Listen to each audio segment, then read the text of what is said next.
kailangan mapalitan na itong upuan na to. Sakit talaga sa puwet. Sulit ang pag-akyat dito sa Tagaytay. Tatanga-tanga pa itong pumarada dito sa ito. Alam nang bawal pumarada eh.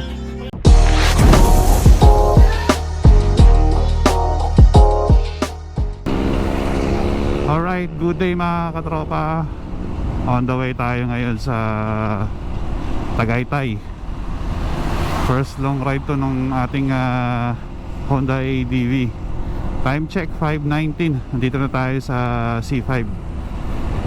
So takbong pogi lang tayo. At ayoko magmabilis dahil meron tayong angkas, meron tayong OBR. So siguro mga past 7 makakarating tayo ng Tagaytay. Kasi estimated sa mapa 2 hours. More than 2 hours ang nakalagay eh. Ayun, so basta chill ride lang tayo. At mamaya na ako magbubukas ng mapa ko at alam ko naman yung papuntang sa service road. Pagdating na service road yun, doon tayo magbubukas ng mapa. Kasi gusto ko dumaan doon sa Daang Hari eh. Kasi last time nung 20 years ago pa yata nung huli ako nakapagmotor sa Tagaytay. So dito kami dumadaan sa Aguinaldo Highway yata yun, sa Bacoor. Eh sobrang traffic. Ewan ko lang kung ano ang sitwasyon ngayon doon papuntang Tagaytay pag doon dumaan sa yun nga doon sa Bacoor. So naisip ko nga kagabi doon dumaan sa Muntinlupa. Let's go. Alright, ito nagbukas na ako ng mapa. Nandito na tayo sa West Service Road ba to? Oh, West Service Road. Ito yung pinili kong route, yung sa Daang Hari. Time check 5:39. So as per dito sa ating Google Map, 1 hour and 17 minutes. Ayun. So sana okay tong daan na to. Ito yung mga nakikita kong dinadaanan ng mga nakamotor eh. So sundan na lang natin tong mapa natin. Chill ride lang tayo.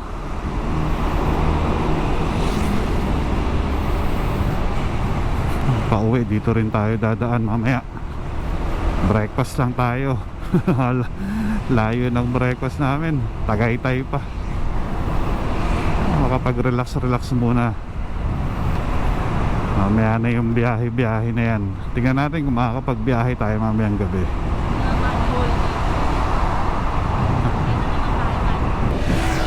Alright, time check 6 o'clock. Dito na tayo sa Daang Hari Road. First time kong dumaan dito. Ang ganda rin ng daan dito, no? Dami ko rin nakikitang mga nagbabike. Ano kaya yan? Pupunta kaya yan ng Tagaytay lahat yan? Mga nagbabike. Ang ganda dito. Sana kapag normal na araw, no, walang traffic dito. Kasi sarap eh. Ngayon kasi linggo eh, kaya medyo maluwag ang ang traffic. Ang ganda ng mga bahay dito.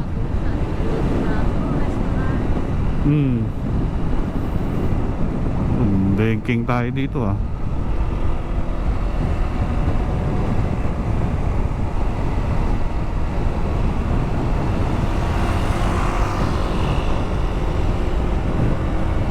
Oops, stop. Villar City. Yaman ng Villar, no?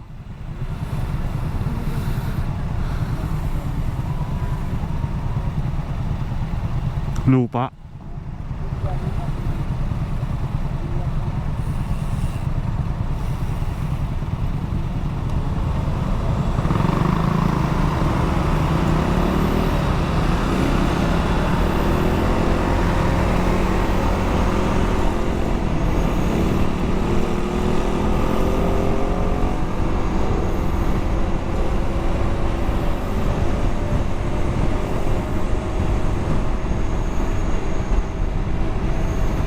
Ganda dito talaga.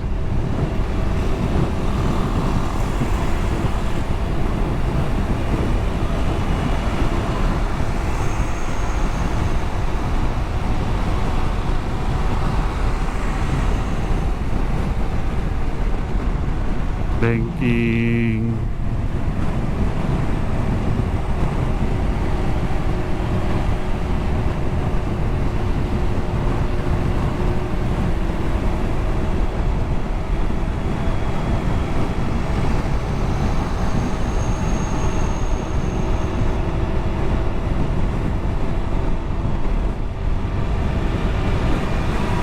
Aguinaldo. Aguinaldo Highway din pala ang labas natin.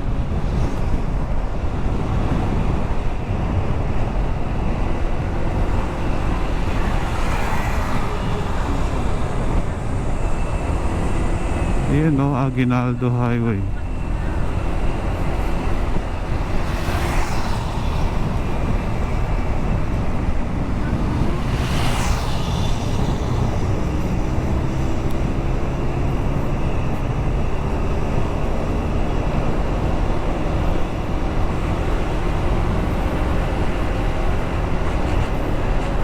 Alright, time check mga katropa, 6:50. Andito na tayo sa Silang Emilio Aguinaldo Highway.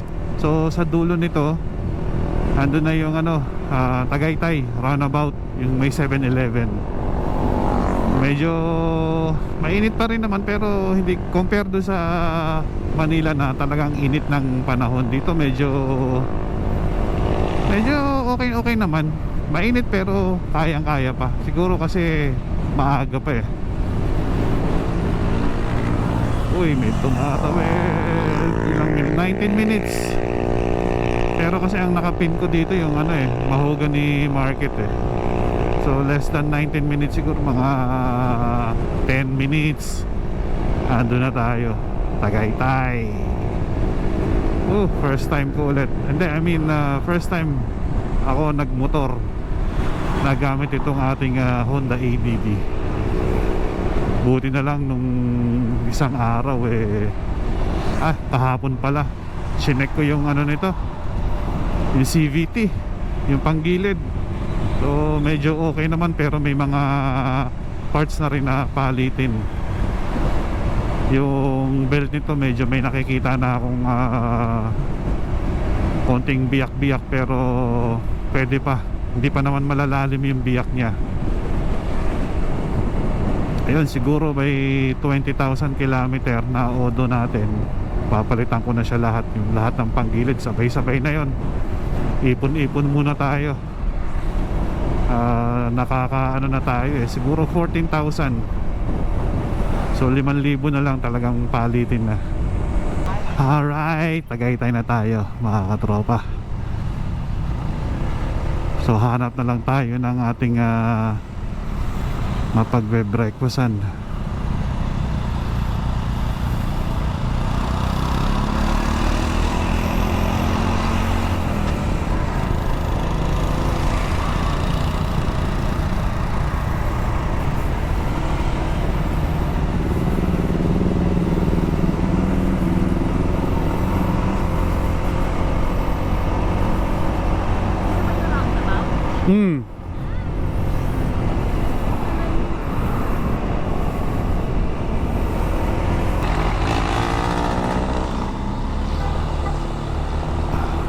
Lagpas tayo. Dito tayo magbe-breakfast sa Bag of Beans. Nasaan na yun? Yun. Sana may parking ng motor.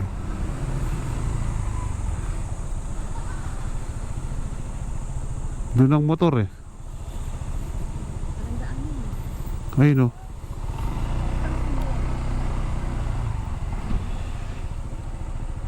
Sige. Doon. Baba ka naman.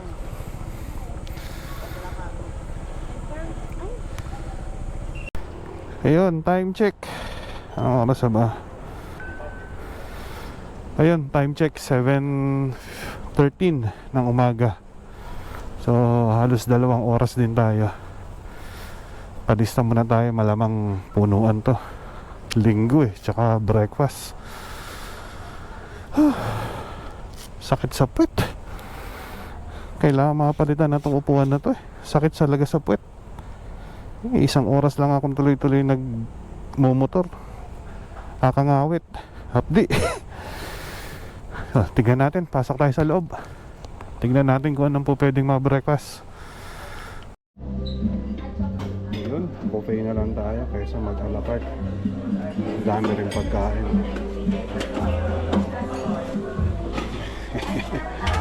Sulit ang pag-akyat dito sa Tagaytay.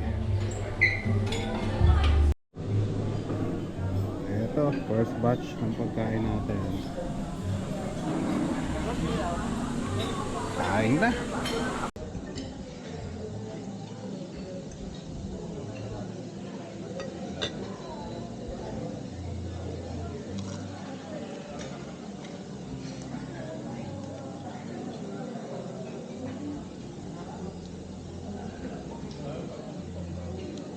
Có tang suka.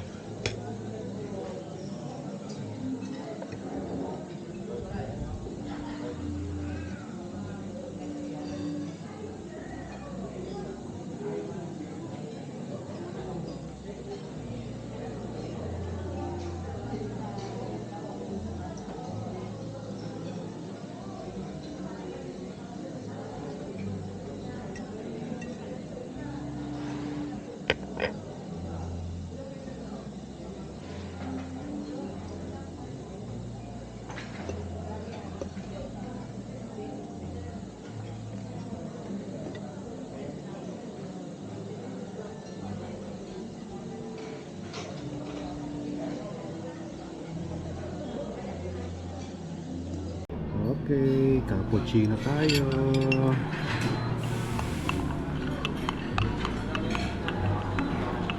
Ini ya.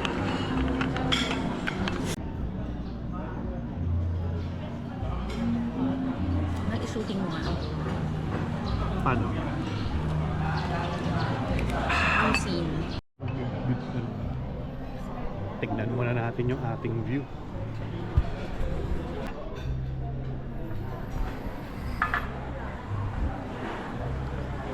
Ito binabayaran dito sa breakfast yung ganda ng view.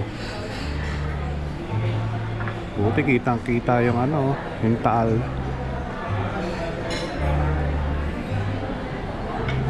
Tara, kain tayo ulit. Okay, second batch. Dinuguan, puto, pork hamonado, ito pork longganisa at saka leche flan. Siyempre may third batch pa tayo mamaya. Ayun, dessert na tayo. Papaya, pakwan, pineapple, ano, melon, tsaka dinakdakan with leche flan. Alright, tapos na tayong mag-breakfast. Time check, 9:32. So medyo maaga pa, kaya lang medyo mainit-init na rin. Try natin pumunta sa Twin Lakes para medyo mataas-taas tayo at picture-picture lang. Tapos siguro after nun, pahinga lang ng konti. Baba na tayo. Uwi na tayo at medyo nakakaantok. Pagkatapos kumain, sarap matulog kasi.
Alright, so time check 10:47. Baba na tayo, uwi na tayo. Medyo ramdam na rin ng init dito sa Tagaytay. Pero sabi nila Batangas na daw to eh. Yung Tagaytay daw noon dun sa sa baba pa ng konti. Anyway, baba na rin tayo. Yung mga 2 hours ulit. Mga alauna siguro nasa Pasig na ulit tayo. So tingnan natin, baka mag stop over tayo at medyo mainit. Kailangan natin magpalamig ng konti sa mga madadaan ng mga gas station or convenience store. Alright.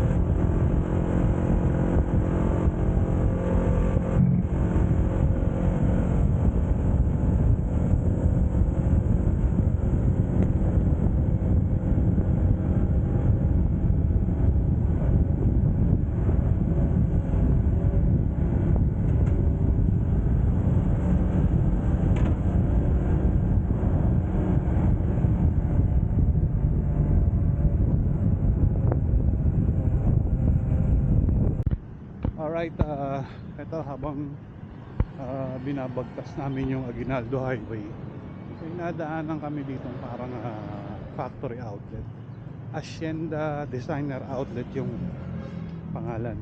So try natin pasukin, tingnan natin kung ano makikita dito.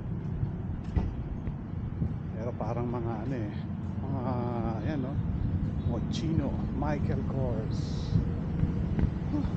Buti na lang medyo kumulimlim, malilim. Sana pag uwi ganito lagi para hindi masyadong mainit. Dami palang mabibilan dito oh. Mga boutique shop. Alfresco Mall ba tawag sa ganito? Hindi siya aircon eh, pero yung mga boutique siyempre aircon.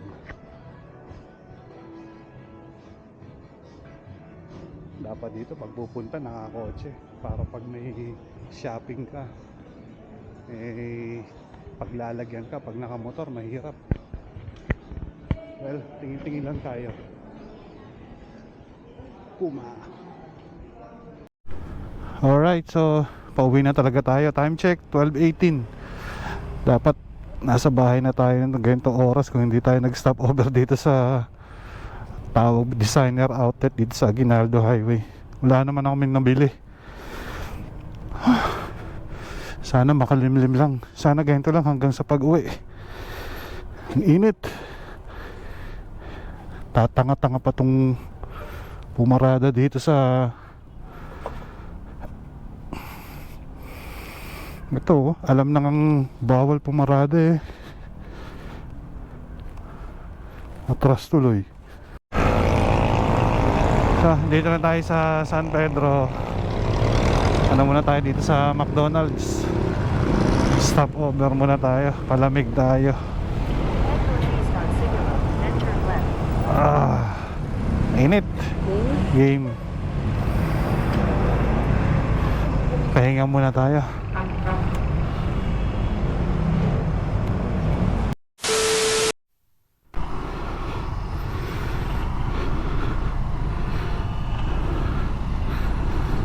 Okay, time check 1:30. Rekta na tayo sa bahay. Sobra init. Yun, nakapag-recharge na sa McDo. Inom lang ng tubig tsaka palamig ng konti.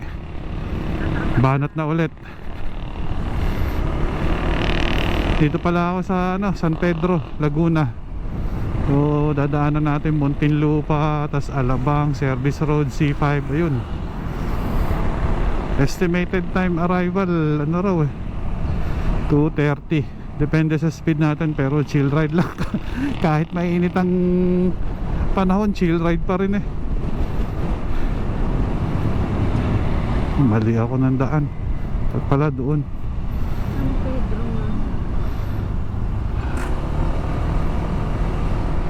Pwede na dito. Ganun din naman, wala naman masyadong traffic.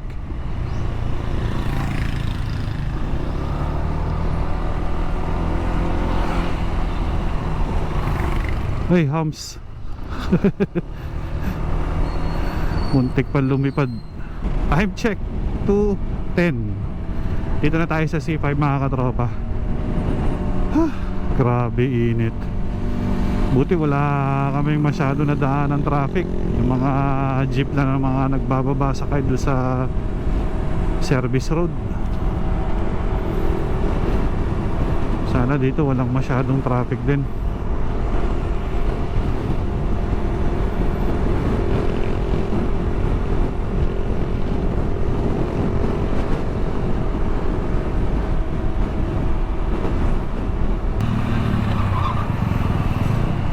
Alright mga katropa, dito na tayo sa Pasig 2:26. Sakto yung Google Maps 2:30 ang estimated arrival natin sa bahay Ayan, so dito ko natatapusin tong video mga katropa. Salamat sa pagsama sa amin sa ride na to. Kahit sobrang init talaga, sakit pa ng puwet ko. Sakit nitong upuan ng yung stock na upuan ng ADB. Masakit sa puwet, nakakangawit. Ang hapdi sa puwet.